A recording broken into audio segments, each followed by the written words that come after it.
I look back at that and definitely see the reroute, affected us. That's for sure. And so that's what defenses do. I mean, sometimes you're expecting a certain look. They give you a different look, or they reroute within the middle of it. That definitely affected it. I'm not here to assign blame to. We're just looking for solutions, and that's what we're doing. That's what today was about. That's what the rest of the week will be about, to find solutions. But I definitely think that the reroute affected the play. So hats off to them.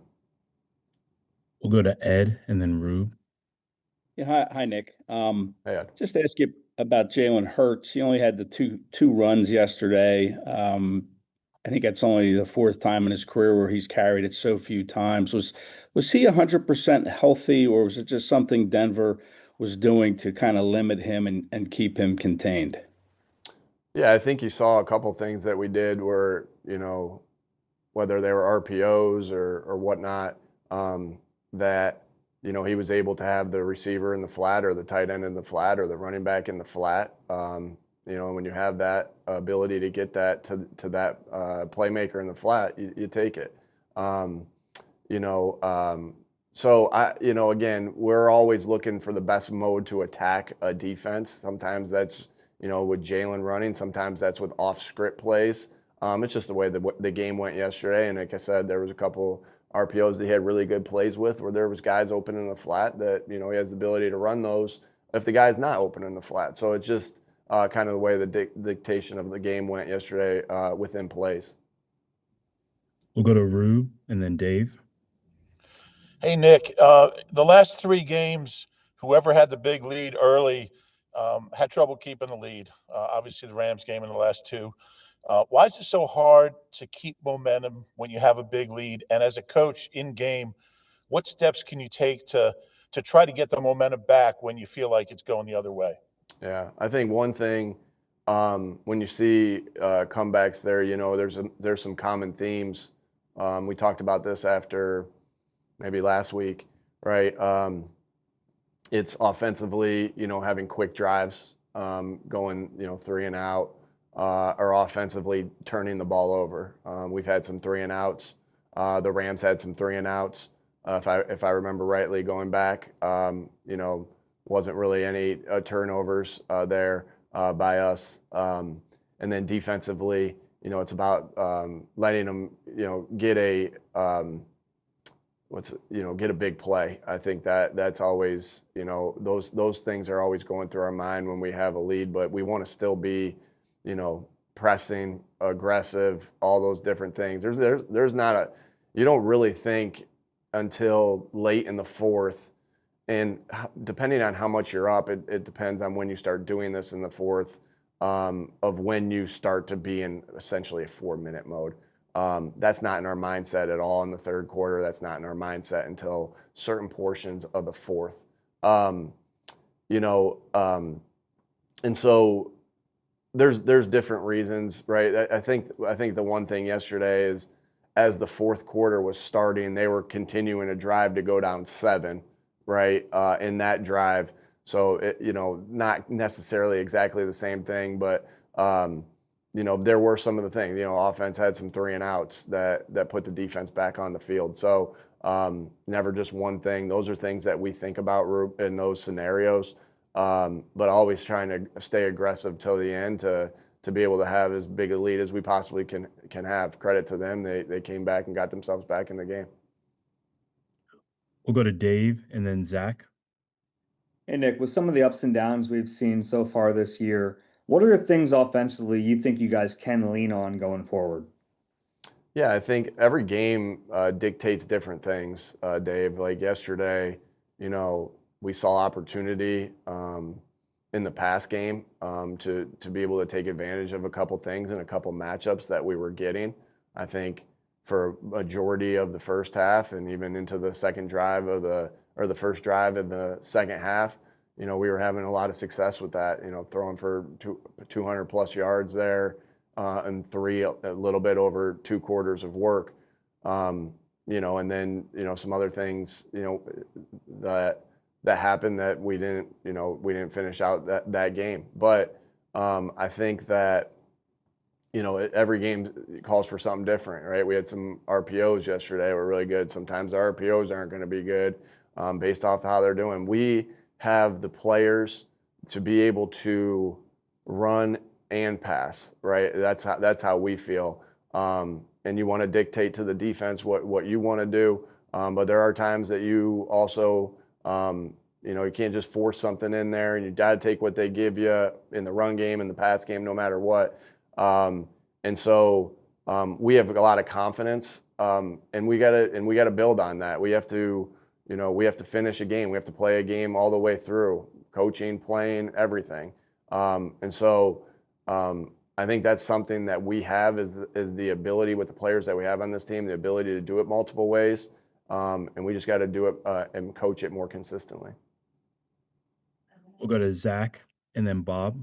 Hey, good afternoon, Nick. I know how much you enjoy discussing injuries, but do you have any update on Landon's status? And regardless of a firm update or not, he's been laboring through something during the past month, missed time in 2 games. How do you weigh a player pushing through the injury and giving him time to try to improve? Yeah, always going to do what we feel is best for the player.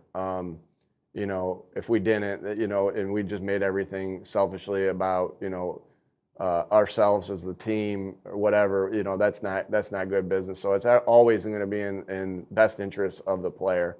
I haven't met with the medical staff yet. That's obviously a busy day going into a Thursday night game. So we'll have more updates for you, Zach. I know the injury report, Bob, right, comes out later on today. So we'll see where he is there. I just love how Landon always battles, but we always are going to do what's best for the player because their health is more important than any game, always. We'll go to Bob and then Jeff. Hey Nick, when Landon goes down, can one guy impact your ability to run the football? And the other question, in addition to that, is when you sit down after a game and you're watching, if Saquon has one, I think he had one carry that was a penalty too. If he's got 7 calls running the football, do you say to yourself, "Yeah, we got to do better than that getting the football"? I mean, yeah, you always want to give, we want to get AJ touches, we want to get Smitty touches, we want to get Saquon touches, we want to get Dallas touches, right? And that's just the flow of each. I think that's why you have to look at the big picture of the body of work that we've had so far, as opposed to any in-game scenario. You're doing everything you can do in-game to win.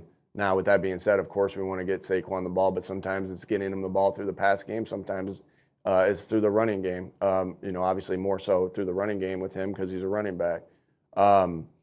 As far, Landon's obviously a phenomenal football player. So yeah, of course, when you lose a guy like Landon, that Landon Dickerson is who he is, right? He's a great football player. So, but we have so much faith and belief in everybody that's on this 53-man roster, and for that matter, the guys that are also on the practice squad.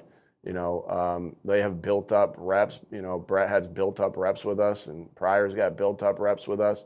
That we have faith in them when they go in, because we've seen it. Fred, you name it. So it's not something new. It's the life of doing business in the NFL, and so have a lot of confidence in those guys behind Landon too. But of course, we have a ton of confidence in Landon and the things that he can do. So, Thanks.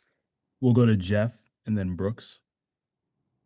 Hey, Nick, last night you said that the play calls aren't coming in late. So I'm wondering what can be done to help Jalen Hurts get to the line quick and get the plays off faster so that you're not so deep into the play clock. I believe I said, Jeff, that there's never just one thing, right? There's play calls could be coming in late. There could be communication errors I kind of went through all the different things. Okay. Your first response was no to the direct answer. I kind of took it as all the different things that go into getting up to the line of scrimmage. So, and I believe I also said, hey, it's never just one thing. Throughout the course of the game, we have to practice it better. We have to coach it better, and it always comes down to how you go through it in practice. So, never just one thing. We have to get better at it, though, as coaches and as players. If I may follow up, this has been Sure. you guys have consistently been late in the play clocks since Jalen Hurts has been the quarterback.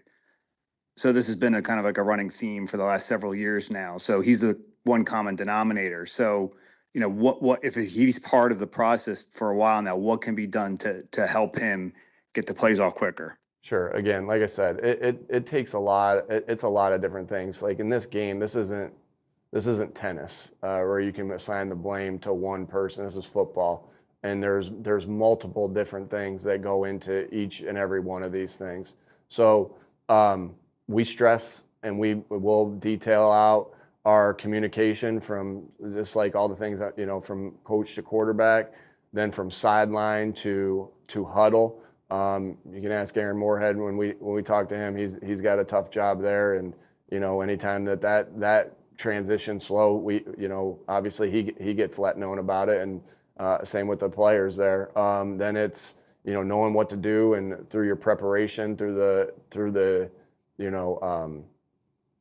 game plan, and then getting up to the line of scrimmage and working that process in practice. Then there's the motion, there's the identifying things. Again, football is the ultimate team game. A lot of things that go into it. So, and I'm never going to assign blame to one party, especially when it's not one party that's responsible. It's a team, and it's a team thing. We have time for two more, so we'll go to Brooks and then Bo. Hey, Nick, how did Landon Dickerson's injury affect the approach of running the ball in the second half, if at all? And how has the overall health of the offensive line affected the approach of the run game this season?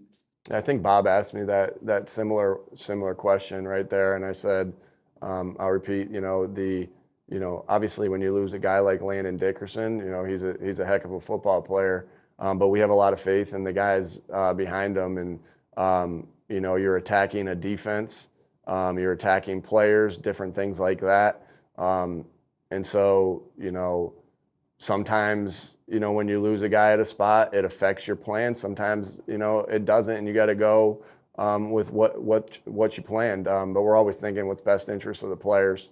And the second part of that question was? The overall health of the offensive line, if that's affected the approach in terms of running the ball this season? Yeah, no, I think those guys are battling. Gotten some different types of looks that we've kind of discussed, right, with what we're seeing from defenses. It's always going to come down to us as coaches putting them in positions to succeed, and then the execution from the players.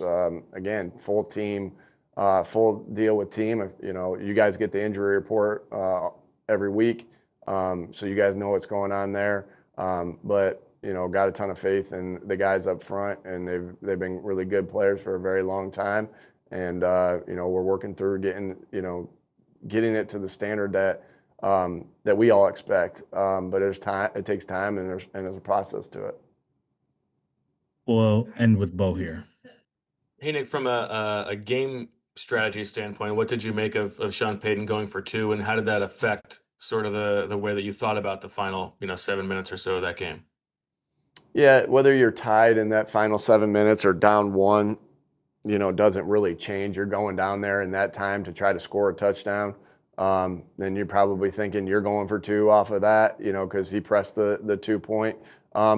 But hats off to him. He did something that you might not see quite often.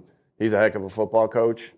He's been a great coach for a long time. Always been a fan of his, and what he's done in the NFL and everything.